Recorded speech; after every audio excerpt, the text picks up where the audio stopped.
నమస్తే. మే 18వ తారీఖు రాహుకేతువులు రాహు భగవానుడు కేతు భగవానుడు కూడా రాశి పరివర్తన చెందుతారు. రాహుకేతువులు జనరల్గా సంవత్సరంన్నర అంటే 18 నెలల తర్వాత మారుతూ ఉంటారండి.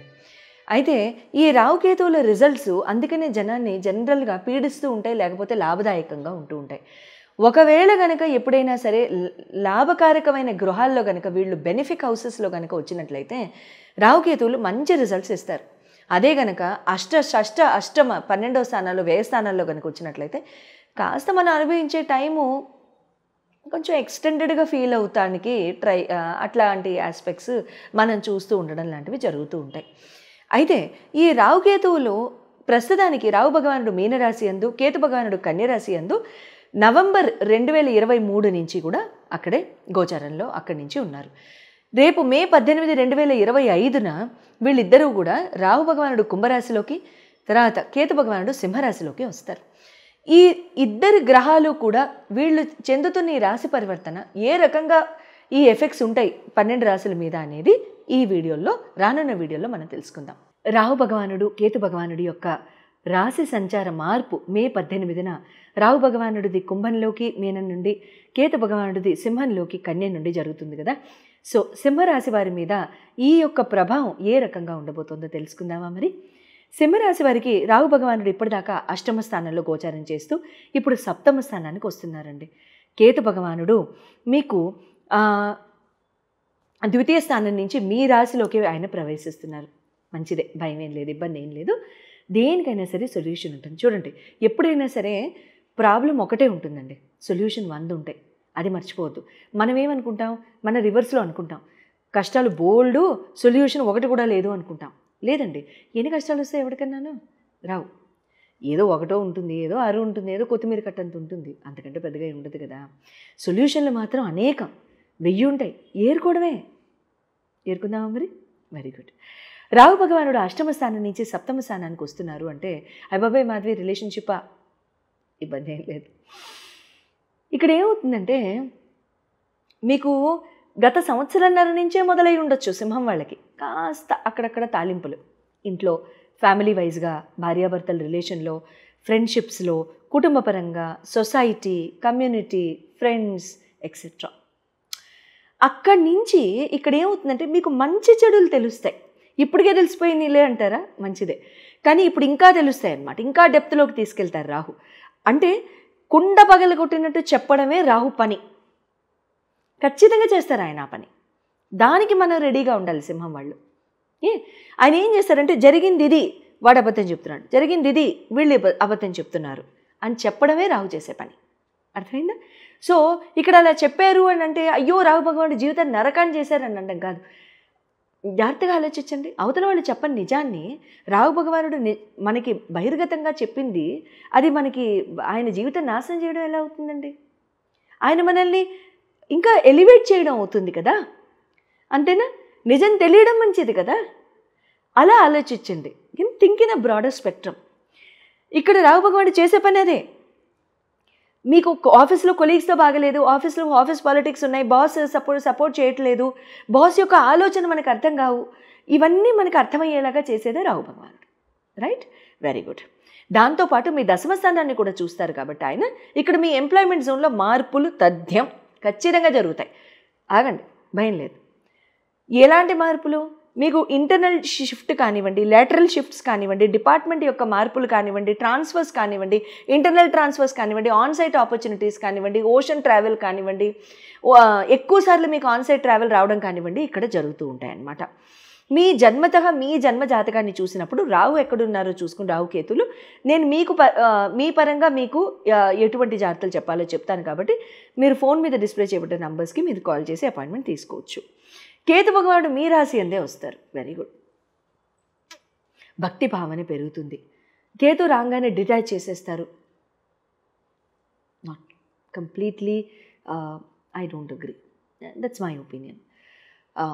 సో ఇక్కడ ఏమవుతుందంటే కేతు భగవానుడు కంప్లీట్గా ఏం డిటాచ్ చేయరండి, అటాచ్ కూడా చేస్తారు. మన మైండ్ కనుక డిటాచ్డ్గా ఉంటే మనకి డిటాచ్మెంట్ ఇస్తారు. కేతు రెస్పాన్సిబిలిటీ నేర్పుతారు. నీ పని ఇది, నువ్వు చెయ్యి అని అంటారు. డిటాచ్మెంట్ ఏముంది అందులో? రెస్పాన్సిబిలిటీని చూడడం, ఫ్యామిలీ రెస్పాన్సిబిలిటీ తీసుకోవడం, సొసైటీ యొక్క రెస్పాన్సిబిలిటీ తీసుకోవడం, ఎక్కడైనా పండాలు పెట్టారు, ఎక్కడైనా భగవంతుడి యొక్క పూజ ఆరాధన జరుగుతోంది, మనం వెళ్ళి ఒక 4 పనులకి మనం చేయూతనిస్తున్నాం. అది డిటాచ్మెంటా? గుళ్ళో ఏదైనా సమారాధనలు జరుగుతున్నాయి, ఏదైనా భక్తిభావంతో పూజలు జరుగుతున్నాయి, మనం వెళ్ళి పాల్గొంటాం. వైరాగ్యం వచ్చినవాడు గుడికి వెళ్ళాడని అంటామా? లేకపోతే గుళ్ళో పూజలో పాల్గొంటున్నాడు అంటామా? మన మైండ్ సరిగ్గా లేకపోతే మనం డిటాచ్డ్ అంటాం. మనకి డిటాచ్మెంట్సే ఎదురవుతాయి. నేను ఒప్పుకోను.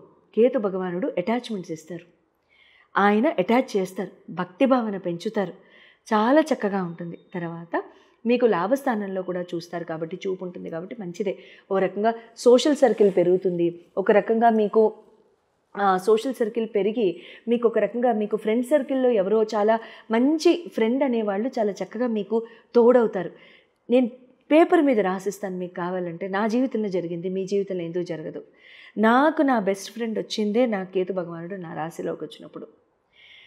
ఆవిడ నాతో ఇప్పటిదాకా ఉన్నారు, టచ్వుడ్. అండ్ ఆవిడ తప్ప నా లైఫ్లో మేబీ ఇంకా నా బెస్ట్ ఫ్రెండ్ అంటూ ఇంకెవరూ లేరు. నేను నా ఆలోచన, నా తీరు, నా అన్నీ కూడా ఆవిడకే తెలుసు. సో ఎట్టి పరిస్థితుల్లో కేతు భగవానుడు ఆ స్పెషల్ ఫ్రెండ్ అనే వాళ్ళని ఇచ్చేస్తారు. మేము రోజు మాట్లాడుకోకపోయినా వీఆర్ అటాచ్డ్. సంవత్సరానికి 2 సార్లు ఒక్కసారి కలిసినా గుర్తొచ్చాము అని అంటే వెంటనే ఫోన్ వచ్చేస్తుంది. ఆ రకంగా ఉంటారనమాట. తర్వాత మీకు ఇక్కడ తల్లితో బంధం పెరుగుతుంది. తల్లితో బంధం పెరగడము, లేకపోతే తల్లి మీద ప్రేమ పెరగడము, తల్లి దగ్గరికి ఎక్కువగా వెళ్ళాల్సిన అవసరం రావడము, తల్లిదండ్రులు మీ దగ్గరికి రావడము, కుటుంబపరంగా మీరు బాగా చక్కగా మీరు రెస్పాన్సిబుల్గా ఉండడం లాంటివి జరుగుతాయి. వెహికల్స్ కొనుక్కోవడానికి మీరు ట్రై చేస్తారు, కానీ ఇక్కడ ఏమవుతుందంటే వెహికల్ యొక్క మెయింటెనెన్స్ పెరుగుతుందండి. వెహికల్స్ దారిలో ఆగిపోవడం కానివ్వండి, మెయింటెనెన్స్ ఎక్కువ అవ్వడం కానివ్వండి, షెడ్లకి వెళ్ళి రావడం కానివ్వండి, ఇలాంటి చిరాకులు మాత్రం కాస్తూ ఉంటాయి కేతు భగవానుడు ఉన్నప్పుడు. ఎంతలేండి, వచ్చే సంవత్సరం సెప్టెంబర్ 2026 దాకా, అక్కడ దాకా నార్మల్ సర్వీసింగ్ మనం చేయించేసుకుంటే మెయింటెనెన్స్ చేయించాల్సిన completely I don't agree. That's my opinion. So ఇక్కడ ఏమవుతుందంటే కేతు భగవానుడు కంప్లీట్గా ఏం డిటాచ్ చేయరండి, అటాచ్ కూడా చేస్తారు. మన మైండ్ కనుక డిటాచ్డ్గా ఉంటే మనకి డిటాచ్మెంట్ ఇస్తారు. కేతు రెస్పాన్సిబిలిటీ నేర్పుతారు. నీ పని ఇది, నువ్వు చెయ్యి అని అంటారు. డిటాచ్మెంట్ ఏముంది అందులో? రెస్పాన్సిబిలిటీని చూడడం, ఫ్యామిలీ రెస్పాన్సిబిలిటీ తీసుకోవడం, సొసైటీ యొక్క రెస్పాన్సిబిలిటీ తీసుకోవడం, ఎక్కడైనా పండాలు పెట్టారు, ఎక్కడైనా భగవంతుడి యొక్క పూజ ఆరాధన జరుగుతోంది, మనం వెళ్ళి ఒక 4 పనులకి మనం చేయూతనిస్తున్నాం. అది డిటాచ్మెంటా? గుళ్ళో ఏదైనా సమారాధనలు జరుగుతున్నాయి, ఏదైనా భక్తిభావంతో పూజలు జరుగుతున్నాయి, మనం వెళ్ళి పాల్గొంటాం. వైరాగ్యం వచ్చినవాడు గుడికి వెళ్ళాడని అంటామా? లేకపోతే గుళ్ళో పూజలో పాల్గొంటున్నాడు అంటామా?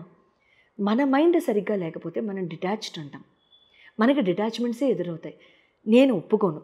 కేతు భగవానుడు అటాచ్మెంట్స్ ఇస్తారు, ఆయన అటాచ్ చేస్తారు, భక్తిభావన పెంచుతారు, చాలా చక్కగా ఉంటుంది. తర్వాత మీకు లాభస్థానంలో కూడా చూస్తారు కాబట్టి, చూపు ఉంటుంది కాబట్టి మంచిదే. ఓ రకంగా సోషల్ సర్కిల్ పెరుగుతుంది, ఒక రకంగా మీకు సోషల్ సర్కిల్ పెరిగి మీకు ఒక రకంగా మీకు ఫ్రెండ్ సర్కిల్లో ఎవరో చాలా మంచి ఫ్రెండ్ అనేవాళ్ళు చాలా చక్కగా మీకు తోడవుతారు. నేను పేపర్ మీద రాసిస్తాను మీకు కావాలంటే, నా జీవితంలో జరిగింది, మీ జీవితంలో ఎందుకు జరగదు. నాకు నా బెస్ట్ ఫ్రెండ్ వచ్చిందే నా కేతు భగవానుడు నా రాశిలోకి వచ్చినప్పుడు. ఆవిడ నాతో ఇప్పటిదాకా ఉన్నారు, టచ్వుడ్.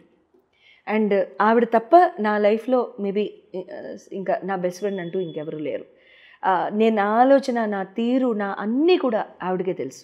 సో ఎట్టి పరిస్థితుల్లో కేతు భగవానుడు ఆ స్పెషల్ ఫ్రెండ్ అనే వాళ్ళని ఇచ్చేస్తారు. మేము రోజు మాట్లాడుకోకపోయినా వీఆర్ అటాచ్డ్. సంవత్సరానికి 2 సార్లు ఒక్కసారి కలిసినా గుర్తొచ్చాము అని అంటే వెంటనే ఫోన్ వచ్చేస్తుంది.